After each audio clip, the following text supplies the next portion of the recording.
Hello student, today we will discuss about aromaticity. बेटा aromaticity आपका third semester का topic है। जो बेंजीन आप लोगों ने सुना होगा उसी का बेसिक कंसेप्ट है एरोमेटिसिटी। तो एरोमेटिसिटी क्या होता है, एरोमेटिक कंपाउंड क्या होते हैं, एंटी एरोमेटिक कंपाउंड क्या होते हैं, नॉन एरोमेटिक कंपाउंड क्या होता है, इन सब के बारे में आज हम डिस्कस करेंगे। तो सबसे पहले हम इसका बेसिक पढ़ते हैं, डेफिनेशन क्या होता है। तो डेफिनेशन क्या होता है इसका, aromaticity is a concept of a organic chemistry that increase stability of a certain cyclic molecule and delocalization of a pi electron. यहाँ पे अपन लोगों ने दो चीज देखा। सबसे पहले क्या देखा, ये ऑर्गेनिक केमिस्ट्री का कंसेप्ट है। उसके बाद दो टर्म आए बेटे, certain cyclic molecule and delocalization of a pi electron. Certain cyclic molecule, certain cyclic molecule का मतलब क्या होता है बेटा, जो भी रिंग शेप्ड हो उसको बोलते हैं बेटा साइक्लिक मॉलिक्यूल। एंड दूसरा चीज होता है delocalization of a pi electron. तो इसको समझते हैं पहले, delocalization of a pi electron क्या होता है। तो एरोमेटिसिटी बेटा ऐसा चार्ट बना लेना आप लोग, जब सेमेस्टर में लिखो तो सेमेस्टर में बल्क चाहिए किसी भी चीज़ को। बेटा जो पढ़ा रहा हूँ ना मैं, ये किसी भी कॉम्पिटेटिव पॉइंट ऑफ व्यू से भी बहुत इंपॉर्टेंट है। जैसे जीपेड हो गया, नाइपर हो गया, फार्मासिस्ट का एग्जाम हो गया, ड्रग इंस्पेक्टर का एग्जाम हो गया, क्योंकि ये बेसिक थिंग है जो आपको पता होना चाहिए। और ये केमिस्ट्री, चूंकि ये केमिस्ट्री का टॉपिक है तो आपका नेट गेट जो भी कवर आप कर रहे हो, नीट का भी एग्जाम अगर आप प्रिपेयर कर रहे हो उसके लिए भी इम्पोर्टेंट है, ठीक है। तो एरोमेटिसिटी के लिए आप दो टर्म क्लियर होना चाहिए बेटा, पहले डीलोकलाइजेशन एंड लोकलाइजेशन। बेटा डीलोकलाइजेशन होता है movement of a pi electron. Movement of a pi electron मतलब पाई इलेक्ट्रॉन का एक सर्कल में घूमना। जैसे आप लोगों ने बेंजीन का देखा होगा, बेंजीन का स्ट्रक्चर ऐसे भी बनता है, एक ऐसे भी बनता है। तो क्या होता है बेटा, ये बेंजीन का पाई बॉन्ड यहाँ है, एक पाई बॉन्ड यहाँ है, दूसरा यहाँ है, दूसरा यहाँ, इसीलिए तो बेंजीन को आप लोग ऐसे लिखते हो ना कभी कभी, लाइक दिस, ऐसे लिखते हो ना। ये इसी कारण होता है। ये बेटा रिजोनेंस है, ये अलग टॉपिक है, पीओसी का अगला चैप्टर है रिजोनेंस, उसी में आपको बता दूंगा। तो डीलोकलाइजेशन का मतलब समझ में आ गया आपको, क्या होता है, movement of a pi electron, pi electron का मूवमेंट होना, ठीक है। सेकंड थिंग होता है अपना लोकलाइजेशन। लोकलाइजेशन इसको ऐसे समझो, फॉर एग्जाम्पल के लिए अगर आप लोकल के हो कोई से एरिया, जैसे आई बिलोंग टू भोपाल, तो अभी मैं भोपाल का हूँ, यही का रहने वाला हूँ, तो एक लोकल हो गया। पर अगर आप भोपाल का, आपके पास जैसे इंडिया का सिटीजनशिप है, अगर आप कनाडा चले गए, कनाडा का सिटीजनशिप, फिर यूएस चले गए, यूएस का सिटीजनशिप, तो अलग अलग जगह का आप लोगों ने सिटीजनशिप ले लिया, मतलब आप डीलोकलाइज हो गए, घूमते फिर रहे हो, एक जगह नहीं हो। तो लोकलाइजेशन का मतलब होता है बेटा जो एक जगह पर रहे।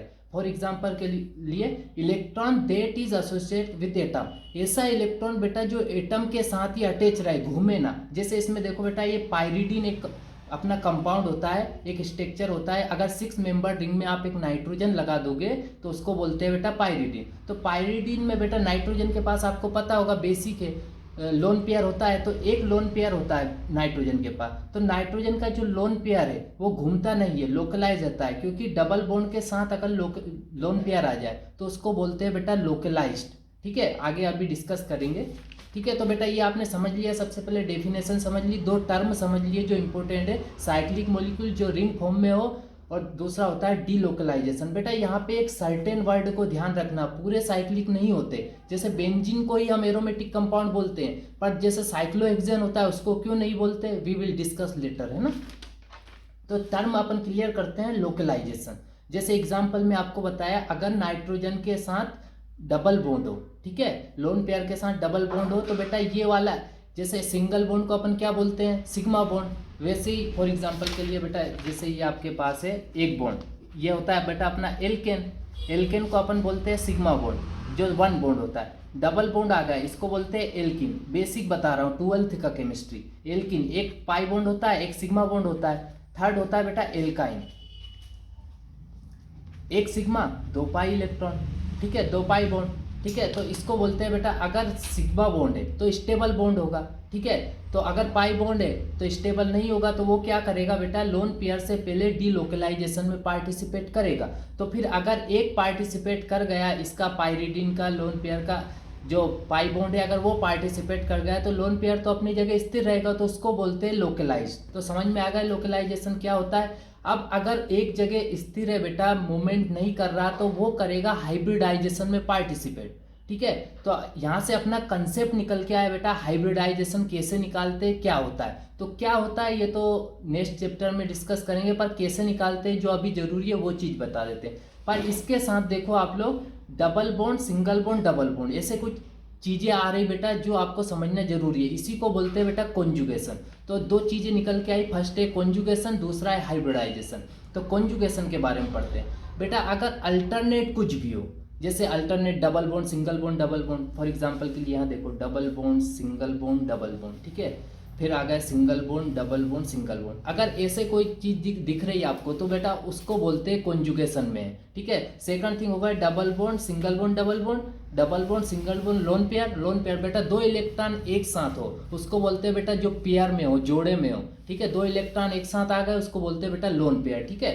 फिर होगा double bond, single bond, negative charge. बेटा नेगेटिव चार्ज मतलब एक इलेक्ट्रॉन किसी से लिया है उसने, ठीक है, तो उसके पास भी दो इलेक्ट्रॉन हो गए तो बेटा उसको भी लोन पेयर में गिनते हो, हालांकि उसको बोलते हैं अपन नेगेटिव चार्ज, ठीक है। थर्ड होगा बेटा double bond, single bond, positive charge. किसी को इलेक्ट्रॉन दे दिया पर वो पार्टिसिपेट करेगा बेटा एरोमेटिसिटी में। वो आपको बताऊंगा कुछ कंपाउंड ऐसे होते हैं जो एरोमेटिक होते हुए भी नहीं है, वो एक्सेप्शन आता है बेटा, केमिस्ट्री का नाम ही एक्सेप्शन है, ठीक है। सेकंड थिंग होती है बेटा हाइब्रिडाइजेशन। अब हाइब्रिडाइजेशन कैसे निकालते हैं बेटा, आप लोगों ने सुना होगा दो ऑर्बिट मिलके एक ऑर्बिटल बनाते हैं, ऐसा ऐसी चीज़ आपने सुनी होगी 11th-12th में। तो निकालते कैसे ये इंपॉर्टेंट है इस चैप्टर में, तो उसी के बारे में बताता हूँ, है ना। Number of a bonded atom. Bonded atom का मतलब होता है बेटा जितना भी जो भी आसपास के बॉन्ड है जो सेंट्रल एटम से अटैच है, ठीक है, उसको बोलते हैं बेटा बॉन्डेड एटम। उसी को बोलते हैं सिंगल बॉन्ड या सिग्मा बॉन्ड। तो number of a bonded atom attach to the central atom plus lone pair, दोनों को काउंट करेंगे और उसी को बोलते हैं बेटा ये हाइब्रिडाइजेशन में पार्टिसिपेट करेंगे। फॉर एग्जाम्पल के लिए बेटा एक नाइट्रोजन है आपके पास, ठीक है, नाइट्रोजन के पास लोन पेयर है, NH3 का स्ट्रक्चर तो आप सब लोगों ने देखा ही होगा ना, ऐसा होता है। तो number of a bonded atom, ये बॉन्डेड एटम है बेटा जो साइड में एच लगे है, attach to the central atom. Central atom कौन सा हो गया अपना, नाइट्रोजन हो गया, ठीक है। तो number of a bonded atom attach to the central atom, ठीक है। ये सेंट्रल एटम से अटैच है, मतलब किसकी बात कर रहा है, नंबर ऑफ बॉन्डेड एटम या सिग्मा बॉन्ड। एक बॉन्ड है, 1 2 3, ठीक है, प्लस लोन पेयर, ये लोन पेयर भी है इसके पास, दो इलेक्ट्रॉन, ठीक है। तो ये दो सब क्या करेंगे, हाइब्रिडाइजेशन में पार्टिसिपेट करेंगे। कैसे निकालते हैं आगे डिस्कस करेंगे, है ना। तो बेटा आपके कंसेप्ट क्लियर हो गए, लोकलाइजेशन क्या होता है, डीलोकलाइजेशन क्या होता है, कॉन्जुगेशन क्या होता है, हाइब्रिडाइजेशन क्या होता है और कैसे निकालते हैं, ठीक है। कॉन्जुगेशन में क्या क्या होता है क्या नहीं होता है ये सब अपन ने डिस्कस कर लिया, ठीक है। अब इसके आगे बेटा हर चीज़ के लिए, जैसे आप लोग पूरी यूनिवर्स में देखो तो हर चीज़ के लिए अपने रूल्स और रेगुलेशन होते हैं, तभी उस चीज़ को ऐसा बोलते हैं ना कि ये ऐसा है। फॉर एग्जांपल के लिए आप बेंजीन को एरोमेटिक कंपाउंड क्यों बोलते हो। फॉर एग्जांपल के लिए मैं अभी लेता हूँ, ये बेंजीन है बेटा आप लोगों का, आप लोग देखे ही होंगे इसको, तो बेंजीन है। Benzene is a aromatic compound but cyclohexane देखो इधर, ये साइक्लोहेक्सेन है बेटा। साइक्लोहेक्सेन क्या है बेटा, एरोमेटिक कंपाउंड नहीं है। क्यों एरोमेटिक कंपाउंड नहीं, इसी के लिए तो बेटा कुछ रूल होते हैं, उसी को हम डिस्कस करेंगे। तो सबसे पहले पढ़ो इधर बेटा, सेमेस्टर पॉइंट ऑफ व्यू से भी इंपॉर्टेंट है, अगर आप पढ़ोगे तो आप इतना लिख दोगे कि आप आराम से अच्छा CGPA ले आओगे। रूल्स फॉर एरोमेटिसिटी मतलब aromatic compound, anti aromatic compound and non aromatic compound. तो क्या क्या रूल्स होते हैं उसके बारे में डिस्कस करते हैं। फर्स्टली एरोमेटिक कंपाउंड के लिए, फिर एंटी एरोमेटिक, फिर नॉन एरोमेटिक। तो एरोमेटिक कंपाउंड के लिए सबसे पहला रूल है कंपाउंड शुड बी या स्ट्रक्चर शुड बी साइक्लिक, ठीक है। क्या होना चाहिए, स्ट्रक्चर को या कंपाउंड को साइक्लिक होना चाहिए। सेम थिंग बेटा एंटी एरोमेटिक में भी होना चाहिए, कंपाउंड शुड बी साइक्लिक, ठीक है। इसमें भी साइक्लिक, साइक्लिक का मतलब बता दिया रिंग शेप में होता है, पर सर्टेन साइक्लिक कंपाउंड, ये टर्म याद रखना, ठीक है।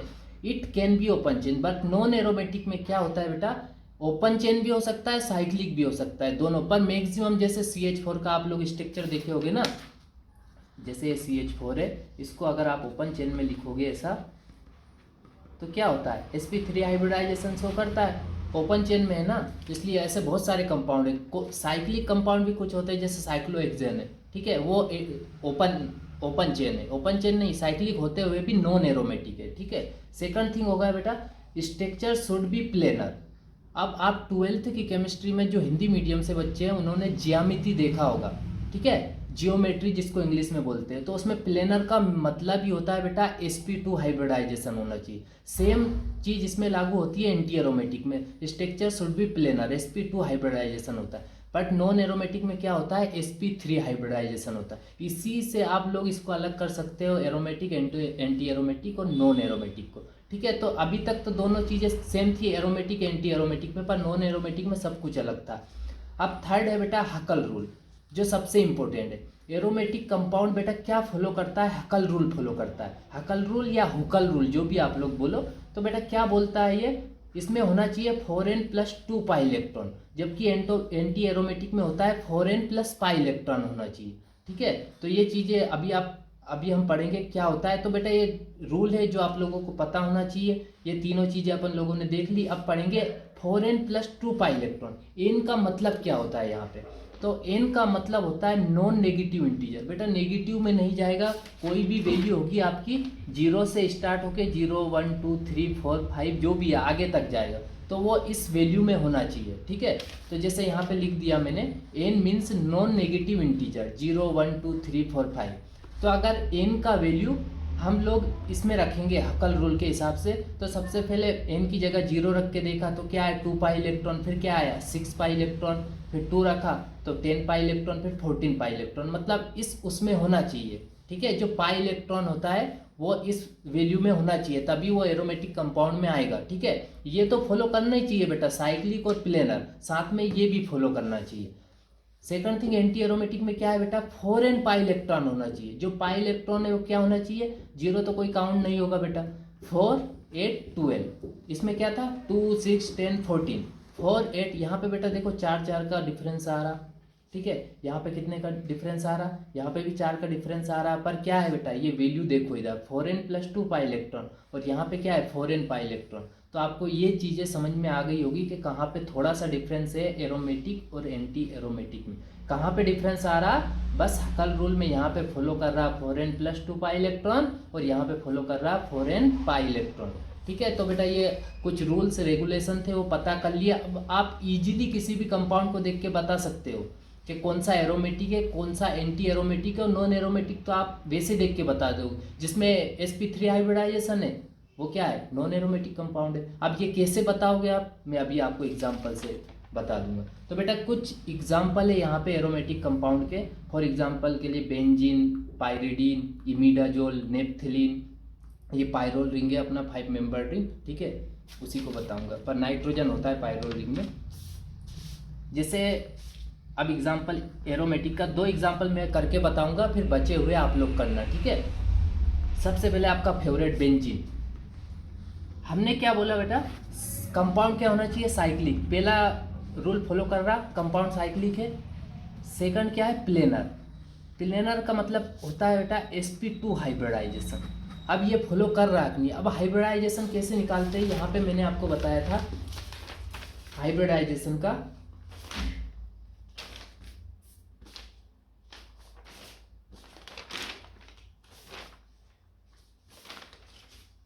हाइब्रिडाइजेशन ये है अपना। हाइब्रिडाइजेशन में हमने देखा था number of a bonded atom, मतलब सिग्मा बॉन्ड को देखेंगे, attach to the central atom, मतलब डायरेक्टली वो बोलना चाह रहा सिग्मा बॉन्ड को काउंट करना। सेकंड थिंग बोल रहा लोन पेयर को काउंट करना। ठीक है, तो यहाँ पे हम लोग देखेंगे sigma bond plus lone pair. तो यह बेंजीन था अपना, तो बेंजीन में साइक्लिक था, प्लेनर था। ठीक है, अब sp2 कैसे निकालेंगे, सिग्मा बॉन्ड को काउंट करो।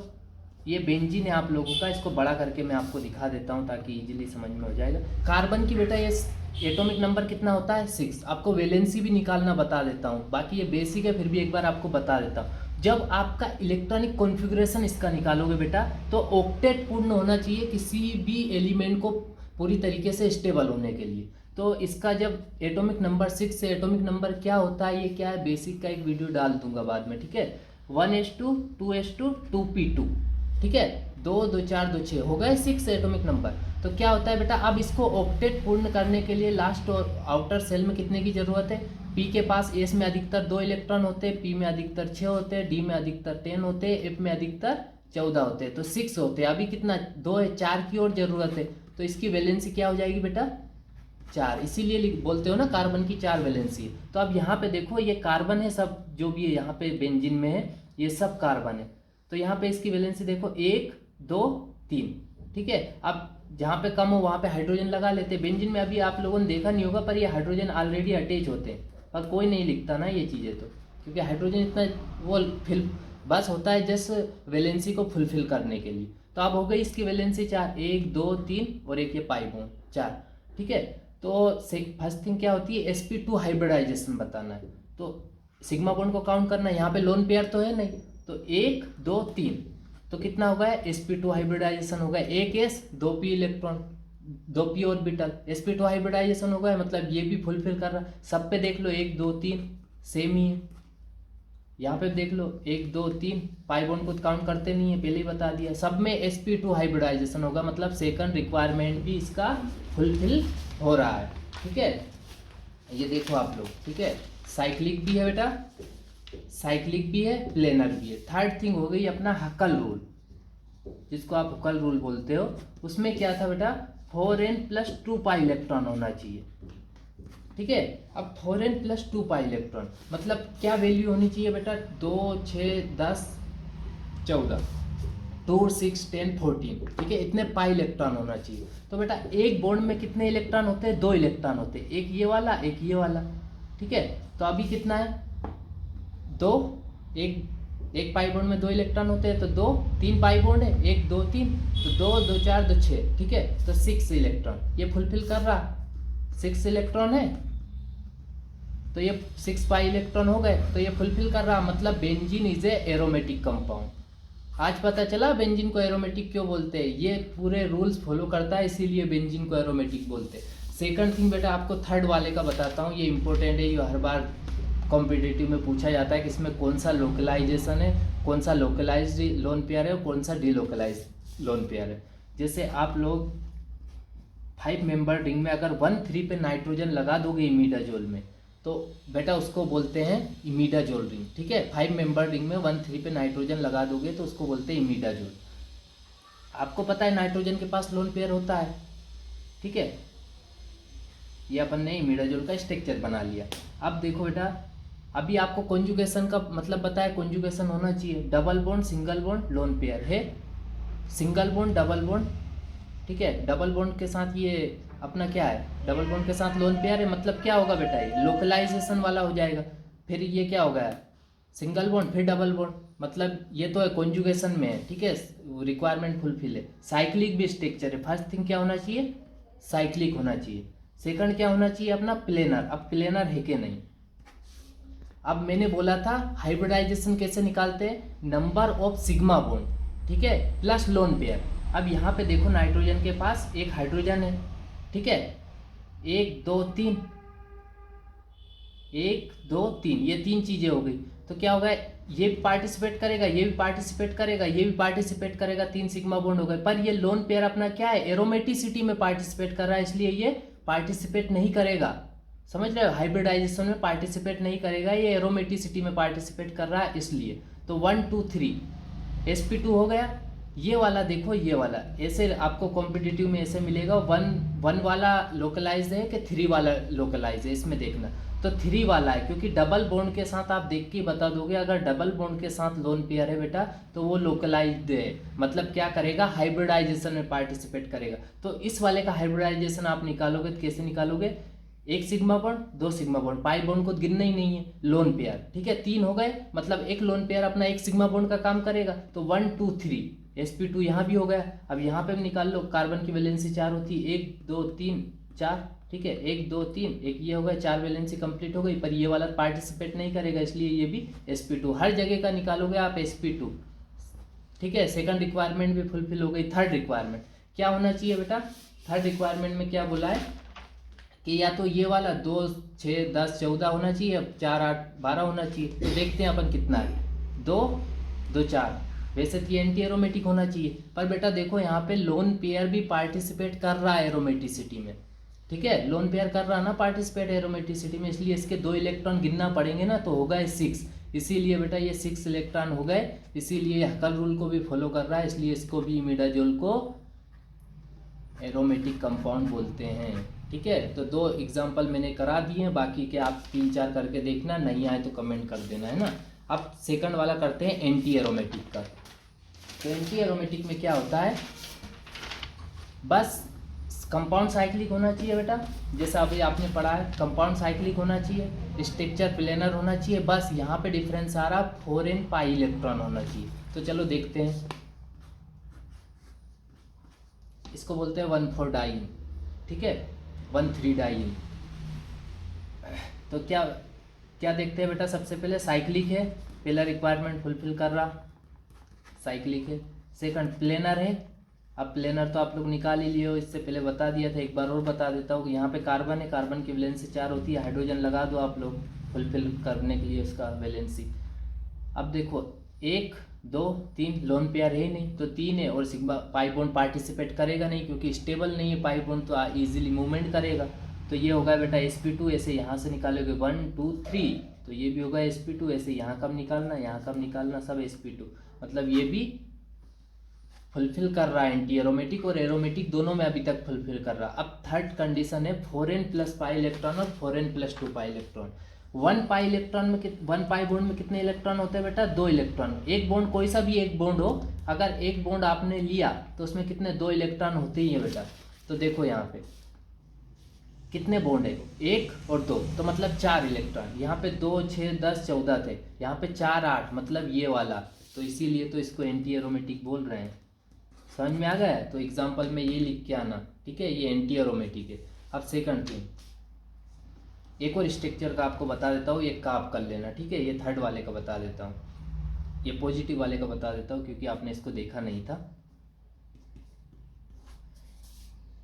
इसमें देखो कितने इलेक्ट्रॉन है, मैंने बोला था कॉन्जुगेशन में भी होना चाहिए। देखो कॉन्जुगेशन में है double bond, single bond, positive charge, single bond, double bond, single bond है कॉन्जुगेशन में, मतलब ये एरोमेटिसिटी शो करेगा। पर शो करेगा कि नहीं ये डिपेंड करेगा कौन सा कंपाउंड, कंपाउंड किस टाइप का है ये देखना है।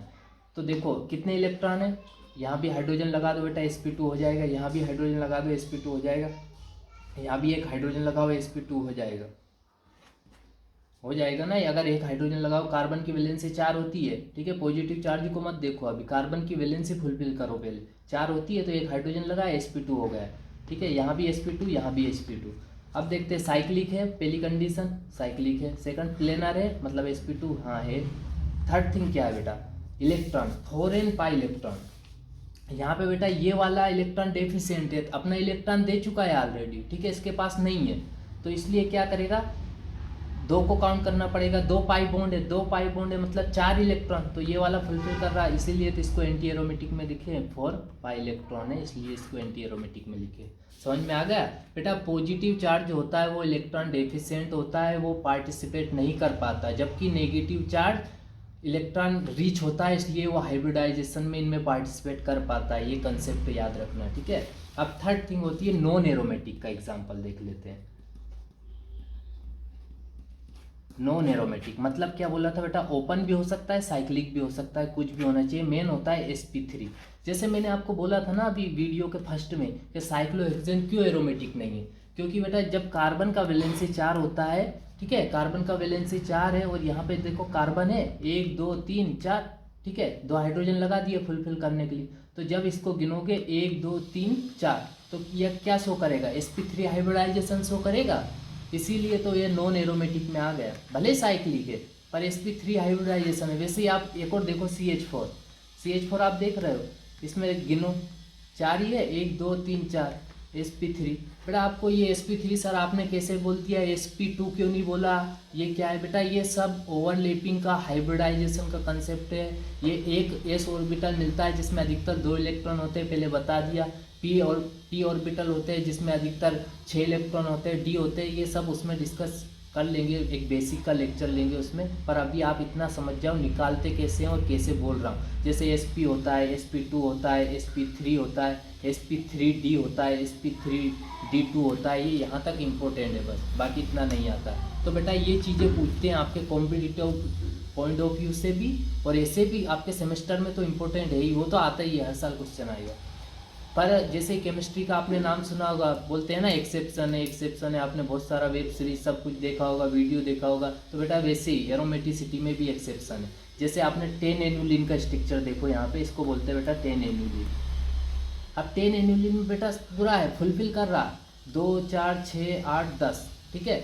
5 बॉन्ड है बेटा, इसमें 5 पाई बॉन्ड है, 10 इलेक्ट्रॉन है, 10 इलेक्ट्रॉन है, मतलब देखो ये 10 इलेक्ट्रॉन है, एरोमेटिसिटी शो कर रहा है। अब अगर आप सबका निकालोगे ना तो sp2 हाइब्रिडाइजेशन भी निकलेगा, कंपाउंड भी साइक्लिक है, फिर भी ये नॉन एरोमेटिक कंपाउंड है। क्यों है बेटा? बेटा ये एंगल स्ट्रेन के कारण, ठीक है। जब दो रिंग को मिलाते हो ना तो एंगल स्ट्रेन आ जाता है, और बहुत सारे रिपल्सन के कारण ये नहीं बन पाता जो एरोमेटिक कंपाउंड होता है, इस कारण ये 10 एनुअली नॉन एरोमेटिक है।